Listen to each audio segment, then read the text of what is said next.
I'm Jeff Ruble. I'm the President and CEO of the Columbia Area Development Partnership. We are the economic engine for Richland County, and we recruit companies, help them grow, and help them succeed.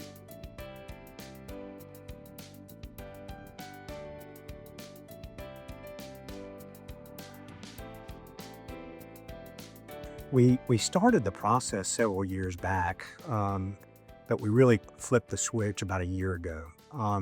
So we're still in our infancy. The reason we did it, primary reason, is to bring the private sector to the table. We're making decisions in a silo in some ways, very transactional. So allows us to be more strategic, and it allows us to just expand the conversation to have the private sector as part of it. Last, it helps us move at the speed of business and not at the speed of government. I really feel like we have the tools to accelerate the success thanks to the new public private model. Our board is a board of 9, and we have elected officials on that board. We have public sector on that board. From higher education, we have private sector. So, leaders of the business community in Columbia and Richland County on that board.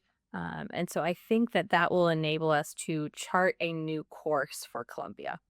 I think we've had a number of huge successes, huge developments.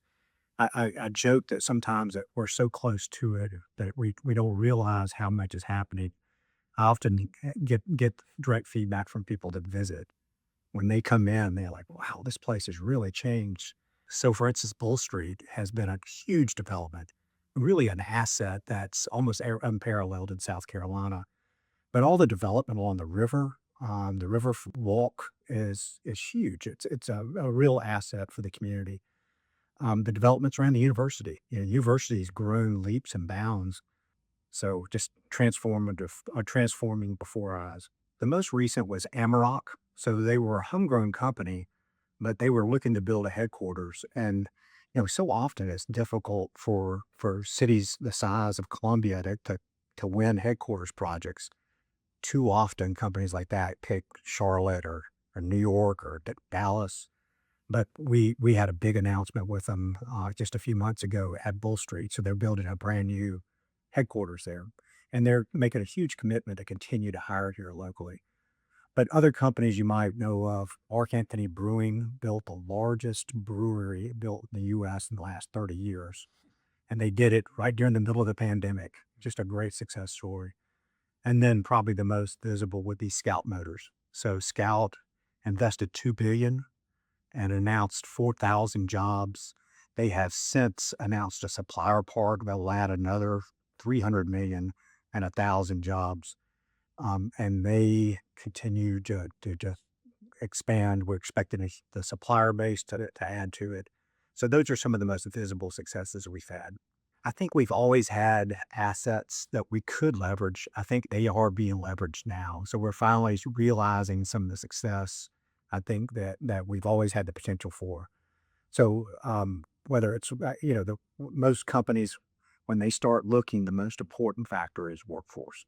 We joke if workforce isn't their number one decision item, then they're probably making a mistake.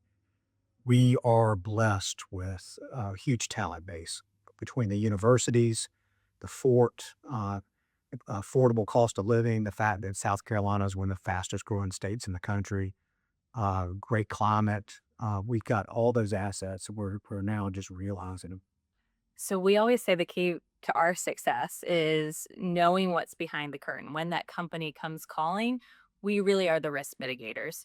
So they're going to want to know what that workforce challenge is or what that land challenge is. And we've got to know the answers or be able to connect them to the right people to solve those challenges.